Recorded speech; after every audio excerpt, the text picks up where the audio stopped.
There's only one thing that can make me enjoy this SH Figuarts Vegeta figure even more than I already do. He's got the look and articulation I want in a Namek Saga Vegeta. But he doesn't have a world to exist in. And I know what you're thinking. He's gonna make another Namek diorama, isn't he? Wrong.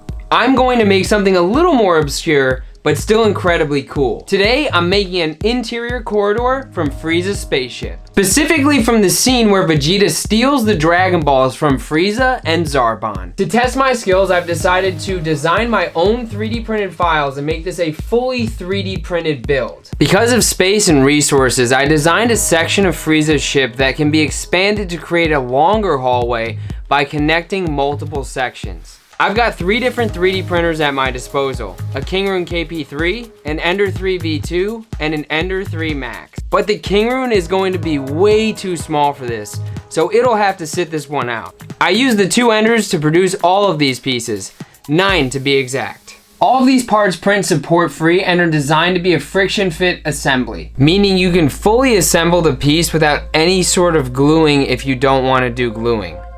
And if you're wondering how reliable this friction fit is, let me just show you. This is without any glue whatsoever. You can turn this any which way and it stays together. As I mentioned, the idea is to connect several sections together to create a longer hallway. I chose to do that using these trusty ceramic magnets that I bought on Amazon. I like these for 2 reasons. The first is that they're incredibly strong. And I love that they have marked polarity, so you don't have to guess which side goes with which. You just simply line them up, dot side with the side that doesn't have a dot, and you're good to go. I'm really happy with the overall print quality on this, but it still needs to be processed and painted. So I'm gonna disassemble it and then sand all the pieces. First, I trim off any imperfections with these nippers. Then I start sanding with a nail file and eventually sandpaper. I use my Ryobi hand sander and some sanding by hand, climbing up the sandpaper ladder from 80 grit to 320 grit.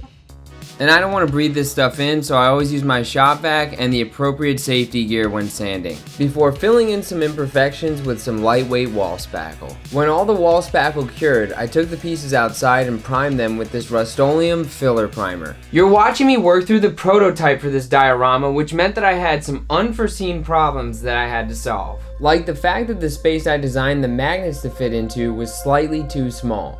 I fixed that by using my Ryobi rotary tool to shave down the PLA until I got a nice snug fit for my magnets. The next step's paint, and that leaves me with a dilemma. Oftentimes there are color discrepancies between the Dragon Ball manga and anime, which is exactly the case for Frieza's spaceship.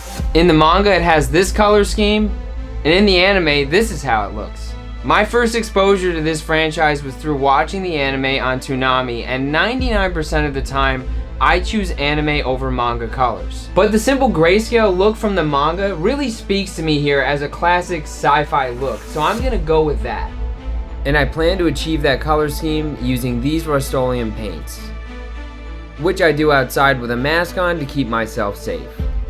The diorama looks pretty good this way, but a friend of mine named Josh Green challenged me to fully lean into the manga motif by cel shading the entire diorama. I had no idea how to do that because I've never done it before. Josh is the purest all-around artist I know and has done this style diorama many times over.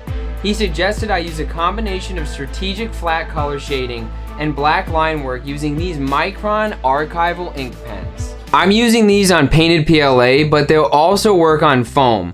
I did find that they smudge rather easily on plastic, so I had to take extra care not to ruin my own work. Because of this, it was an absolute necessity that I seal the paint and ink pen work.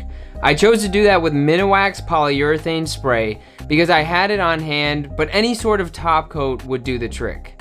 If you're wondering how to paint a cel-shaded diorama, my guiding principle was thinking about a perceived light source. That's why I painted the inside of the doorway a darker color and the bottom portions of the doorway interior black, because they won't often get hit from the ceiling lights above. For the line work, I tried to use my Micron ink pens to mimic the thin line work of Akira Toriyama, hitting the edges of objects with them and adding in some stylistic embellishments. I also used some black acrylic paint to handle the ceiling ridge lines and the outline areas for the door frames. This door trim piece adds just enough dimension to the doorway to make it have a pop of intrigue. I glue it down using my super glue of choice. Once the piece is dried, I turn to one of the only non-3D printed materials I plan to use in this build, these clear acrylic sheets.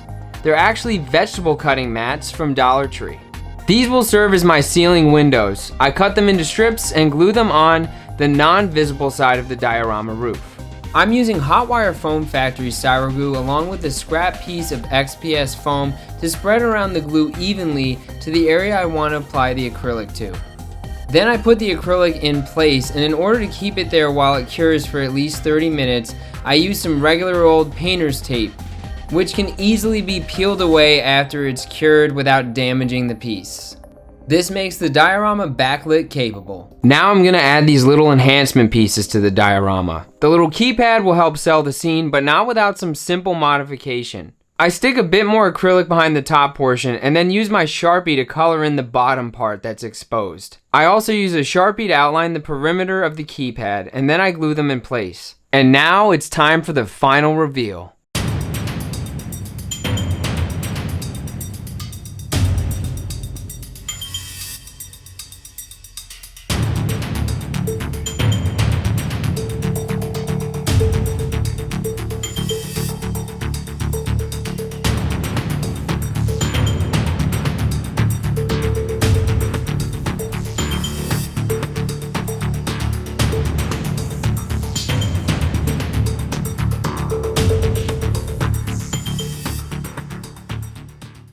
If you're a fan of the Namek saga and you have a 3D printer, this can be a really cool way to display your SH Figuarts Namek figures like the 24,000 Power Level Vegeta that I recently reviewed.